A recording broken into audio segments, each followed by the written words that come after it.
Hello students, मेरा नाम है आकाश भूषण और आज हम नया टॉपिक लेकर आए हैं non financial incentives. Non financial incentives का मतलब क्या होता है कि पैसे ही सब कुछ नहीं है, पैसे के अलावा कुछ और भी चीज़ें हैं, या हम कह सकते हैं साइकोलॉजिकल फैक्टर है, इमोशन फैक्टर है, सोशल फैक्टर है, जिसके कारण एम्प्लॉय जो है हमेशा ही मोटिवेट रहता है। तो पैसे के अलावा कुछ और भी चीज़ें हैं, वो कौन कौन सी चीज़ें हैं आइए हम देखते हैं। सबसे पहला पॉइंट आ जाता है स्टेटस। किसी भी ऑर्गेनाइजेशन में कोई भी एम्प्लॉय जो काम कर रहा है उसकी जो पोजीशन है वो बहुत इंपॉर्टेंट है। अगर पोजीशन आप उसको प्रोवाइड करते हो, जैसे कि कोई अथॉरिटी देती, रिस्पॉन्सिबिलिटी दी, या रिवॉर्ड दिया, रिकॉग्निशन दिया, आपने पर्क्स दिया, या जो है प्रेस्टाइज दिया, ये सारी चीज़ें जो उसके लिए बहुत इंपॉर्टेंट है। पैसे के अलावा अगर मान लो आपने वहाँ पे उसके नाम के आगे मिस्टर जो भी नाम है उसके एज अ मैनेजर आपने लिख दिया और उसका कैबिन प्रॉपर बना दिया, तो उसके लिए यही बहुत बड़ी बात हो गई, क्योंकि उसका एक सेपरेट कैबिन बना हुआ है। ये चीज़ें जो है हमेशा किसी भी पर्सन को क्या करती हैं, मोटिवेट करती हैं। ठीक है, रैंक आपने दे दिया, आप भाई फर्स्ट रैंक पे हो, आप सेकंड रैंक पे हो, इससे क्या होगा, सेकंड रैंक वाला हमेशा चाहेगा कि मैं फर्स्ट तक जाऊं, या थर्ड वाला जो चाहेगा वो कहेगा कि मैं और भी ऊपर रैंक तक जाऊं। इस तरीके से उसकी जो है साइकोलॉजिकल नीड, सोशल नीड और स्टीम नीड जो है सेटिस्फाई होती है इस स्टेटस के द्वारा ही। अगर स्टेटस आप उस पर्सन को प्रोवाइड करते हो एज अ ऑर्गेनाइजेशन, तो आपके लिए भी अच्छा होगा और उस पर्सन के लिए भी हमेशा मोटिवेशन का ही काम करती है कि पैसा ही सब कुछ नहीं है, एक रिकॉग्निशन भी बहुत इंपॉर्टेंट है। तो ये आपका पॉइंट स्टेटस का जो है मेन हो जाएगा। नेक्स्ट आ जाता है ऑर्गेनाइजेशनल क्लाइमेट।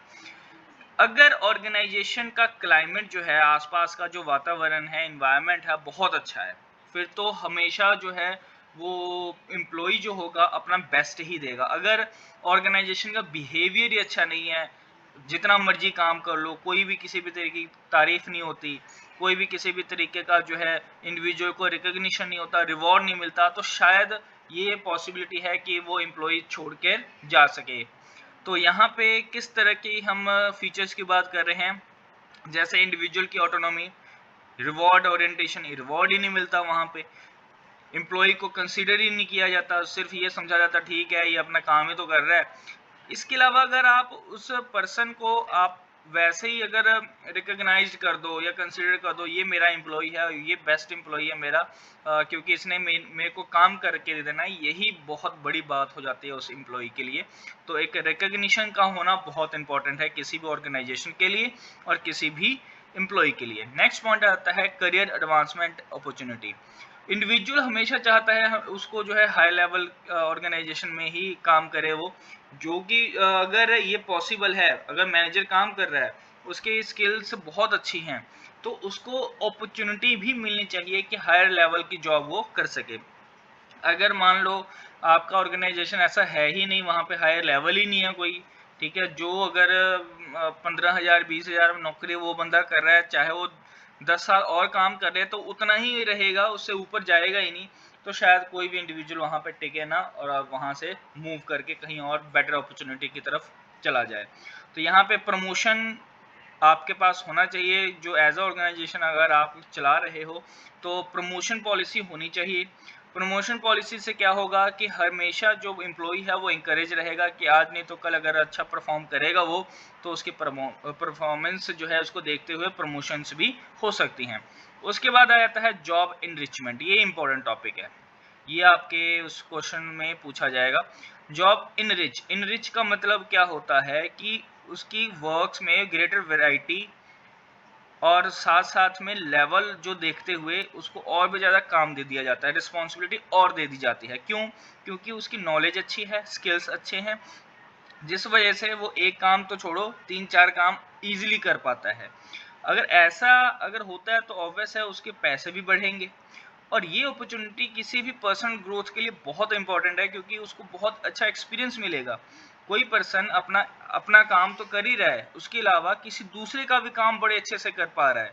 ये कहीं कहीं पे या कोई कोई पर्सन ही कर पाएगा। ऐसे पर्सन ढूंढने या ऐसे पर्सन का होना ऑर्गेनाइजेशन में बहुत इंपॉर्टेंट है। तो इसलिए जो मोटिवेशन सोर्स है वो किसी भी इंडिविजुअल के लिए यही रहता है कि उसके काम में और भी इनरिच्ड चीज़ें आ रही हैं, इंटरेस्टिंग चीज़ें आ रही हैं, तो वो जो काम करना चाहता था वैसे काम उसको मिल भी रहे हैं। तो ये एक हमेशा से मोटिवेशन का काम ही करेगा। उसके बाद आ जाता है नीचे की तरफ fifth point, employ recognition program. ऐसे में कुछ आप एप्रिसिएशन प्रोग्राम्स भी रख सकते हो, जिसमें क्या होगा कि सभी पर्सन के सामने, सभी एम्प्लॉय के सामने किसी एक एम्प्लॉय को आप रिकॉग्नाइज्ड करते हो, उसको एक आप परफॉर्मेंस की, ये कह लो कि आप उसको बहुत ज़्यादा अप्रिशिएट करते हो, अच्छा कहते हो, कॉन्ग्रेचुलेट करते हो परफॉर्मेंस के लिए, नोटिस बोर्ड पे उसका नाम लिख देते हो, किसी अवार्ड या सर्टिफिकेट के द्वारा उसको आप कहते हो कि भाई लाइक ये आपने बहुत अच्छा काम किया, तो ये लो आपका अवार्ड या सर्टिफिकेट किसी भी तरीके की, या मोमेंटोज डिस्ट्रीब्यूट करते हो, टी शर्ट बांट देते हो, रिवॉर्ड दे देते हो। ये सारी चीज़ें हैं, ज़रूरी नहीं है कि सारा का सारा सिर्फ पैसा ही हो, ये सारी चीज़ें भी किसी भी एम्प्लॉय के लिए इंपॉर्टेंट हो जाती हैं। उसके बाद आ जाता है जॉब सिक्योरिटीज। सिक्योरिटी का मतलब कि हर पर्सन चाहता है कि वो उसका जॉब जो है वो सिक्योर रहे, ताकि कि अपनी फैमिली को भी वो सपोर्ट कर सके। ऐसे में ऑर्गेनाइजेशन अगर चाहे तो उसकी किसी भी जॉब को लेकर स्टेबिलिटी उसको बार बार प्रोवाइड करे कि भाई आप यहाँ पे स्टेबल हो, आपसे ये नौकरी नहीं छीनी जाएगी, आप खुलकर अच्छा काम करो।